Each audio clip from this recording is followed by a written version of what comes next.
watching the English newscast here on Future Television. I'm Linda Tamim, and these are today's top stories. Egypt's visiting foreign minister said his country is keen to maintain Lebanon's stability by helping it overcome its political and security challenges. The UAE's ambassador in Lebanon announces plans to reopen an Emirates-built hospital located in Shibha. A signing ceremony for the hospital is held at the Health Ministry in Beirut. And 19 civilians, including 3 children, are killed in air raids on 2 rebel-held districts of Syria's battleground city of Aleppo. Egypt's visiting foreign minister says his country is keen to maintain Lebanon's stability by helping it overcome its political and security challenges. Sameh Shukri was speaking to reporters after meeting with Prime Minister Tamam Slam at the Grand Sarai. He is in Lebanon on a 3-day official visit. Asked if he intended to propose any initiatives to end the political stalemate during his trip, the minister only replied that Egypt was seeking to boost its ties and contacts with Lebanese rivals to reach common ground for more agreement. He added that circumstances in the Arab region require more solidarity and awareness on the importance of preserving the state and its abilities to preserve the safety and security of Arab countries. He stressed that only consensus and agreement lead to working in the interest of the people. The FM later met with Parliament Speaker Nabih Berri at the latter's Ain Atina residence, then with his Lebanese counterpart Gibran Bassil at Boutros Palace. Maronite Patriarch Shada Dahi says refugees should return to their countries, stressing that Lebanon can no longer endure the burden caused by them. Speaking at Beirut's airport ahead of his trip to Rome, Dahi said there should be another measure for them to find safe zones in Syria where they can reside until they can return home, and warned that the country will slide into more devastating crisis otherwise. Dahi expressed solidarity with refugees and war victims. However, he wondered why Lebanon should be the victim of the war in Syria and the region. Around 1.1 million registered refugees reside in Lebanon as a result of the 5-year-old conflict in Syria. But since January of 2015, Lebanon has imposed restrictions on entry for Syrians in an attempt to curb the influx of refugees. The UAE's ambassador in Lebanon has announced plans to reopen an Emirates-built hospital located in the country's southeast, which was shut 8 years ago over internal disputes. The Khalifa bin Zayed Hospital in Shibha only operated for a short time following its 2008 launch before a conflict led the facility's closing. It had aimed to serve about 35,000 local residents. But in a gathering in Shibha attended by several officials, UAE Ambassador to Lebanon Hamad Saeed Al-Shamsi announced that the hospital will reopen its doors at the beginning of September. A signing ceremony for the hospital was held at the Health Ministry in Beirut earlier today. The announcement comes weeks after Health Minister Wael Abu Faour called for the hospital to be reopened following the death of a local resident who may have survived a car accident had he been treated quicker. Activists, women and human rights groups have staged a brief protest outside Beirut's Justice Palace in Adliye to demand that a man convicted of beating his wife to death 2 years ago be handed a longer sentence. The rally, organized by local NGO Kafa, called for justice for Manal Asi and all women killed. Nada Asi, Manal's mother, had previously dropped her right to legally pursue Manal's husband. She told Al Jadid television that her actions came due to pressure and fear for her children. Manal was killed by her husband Muhammad Al-Nhaili in 2014.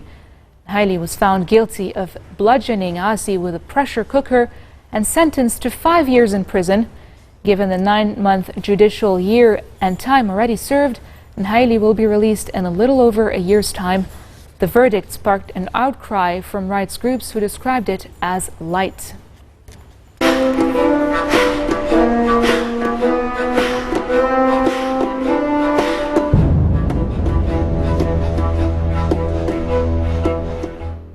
Moving on to Syria, air raids on 2 rebel-held districts of the country's battleground city of Aleppo have killed 19 civilians, including 3 children.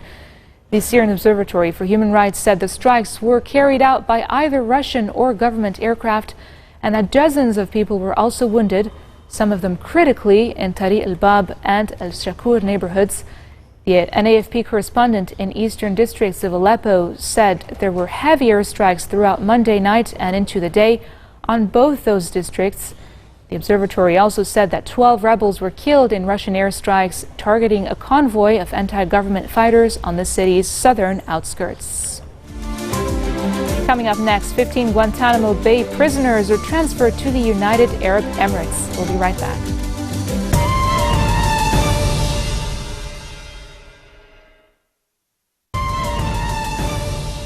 Welcome back. You're watching the news in English here on Future Television.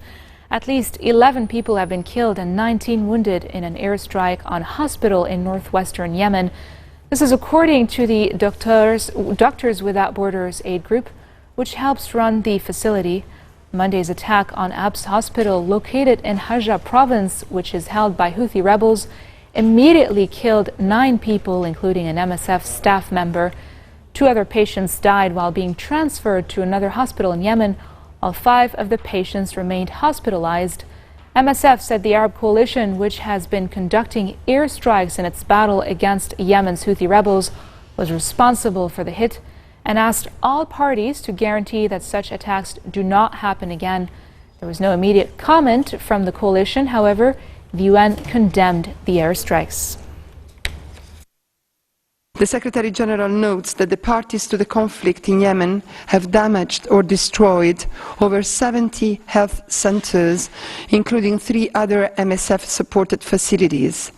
He is deeply disturbed by the intensification of airstrikes and continuing ground fighting and shelling, especially in populated areas.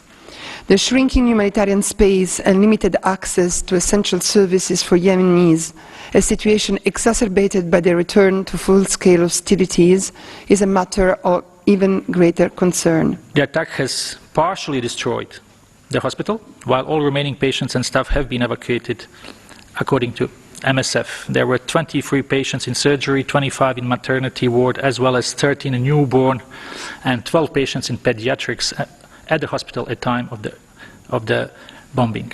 Regarding the hospital itself, WHO constructed and equipped the emergency building inside this hospital in 2014-2015, which was then used later by MSF Spain for surgical operation. WHO has also supported the hospital with needed amount of fuel, as well as essential medicines and intravenous fluids. A mentally ill man from Germany seriously wounded 2 passengers in a knife attack on a regional train in Western Austria, but police ruled out a terrorist act. The 60-year-old was traveling to the city of Bainges early this morning when he suddenly jumped up and stabbed a 19-year-old man in the stomach and back. The attacker then reportedly turned on a 17-year-old youth and slashed his neck. The incident ended when the train pulled into a station and 2 officers apprehended the man after a brief struggle. Both victims were taken to hospital. A New York man was charged with second-degree murder in the deaths of a New York Muslim imam and his assistant, who were gunned down at the weekend. The charges against 35-year-old Oscar Morel of Brooklyn came just hours after hundreds of mourners gathered for the outdoor funeral of the 2 men.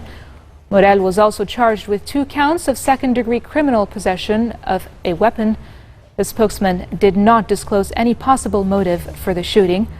Morel had been questioned by police following his arrest on charges related to a hit-and-run traffic accident on Saturday, the day of the shootings. 15 Guantanamo Bay prisoners have been transferred to the United Arab Emirates in the biggest such release for years. The Pentagon said the transfer of 12 Yemenis and 3 Afghans brought the total number of prisoners left in the U.S. military-run jail in Cuba down to 61. Since the September 11, 2001 attacks in New York, about 780 inmates have been kept at Guantanamo. Once freed, former prisoners are usually subject to supervision and what are called rehabilitation programs. Amnesty International USA, a rights group, welcomed the announcement as a sign U.S. President Barack Obama was serious about closing the controversial jail before he leaves office. Well, speaking of U.S. elections, Republican presidential nominee Donald Trump said he will introduce extreme vetting of immigrants and set up a new commission on radical Islam if he wins the U.S. election in November. In a foreign policy speech on Monday, the billionaire businessman said the goal of the new commission would be to expose networks within the U.S. that support radicalization. As President Trump said, he would ask the State Department and Department of Homeland Security to identify regions of the world that remain hostile to the U.S. and where screening might not be sufficient to catch those who pose a threat.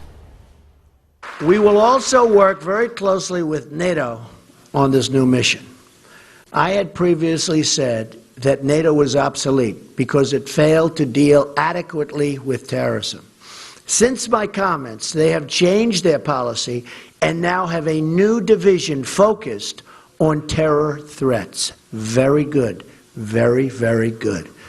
I also believe that we could find common ground with Russia in the fight against ISIS.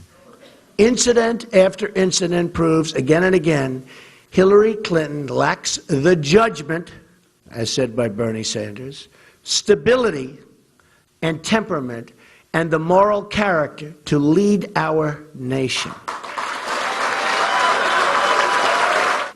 In the Cold War, we had an ideological screening test. The time is overdue to develop a new screening test for the threats we face today. I call it extreme vetting. I call it extreme vetting. Our country has enough problems. We don't need more. And these are problems like we've never had before. That is why one of my first acts as president will be to establish a commission on radical Islam, which will include reformist voices in the Muslim community who will hopefully work with us. We want to build bridges and erase divisions. The goal of the commission will be to identify and explain to the American public the core convictions and beliefs of radical Islam, to identify the warning signs of radicalization, and to expose the networks in our society that support radicalization. This commission will be used to develop new protocols for local police officers, federal investigators, and immigration screeners. This marks the end of our bulletin for today. Now for a reminder of our headlines. Egypt's visiting foreign minister says his country is keen to maintain Lebanon's stability by helping it overcome its political and security challenges. The UAE's ambassador in Lebanon announces plans to reopen an Emirates-built hospital located in Shibha. A signing ceremony for the hospital is held at the health ministry in Beirut. And 19 civilians, including 3 children, are killed in air raids on 2 rebel-held districts of Syria's battleground city of Aleppo. Those are your top stories for this Tuesday. I'm Lina Tamim, and I thank you all for watching.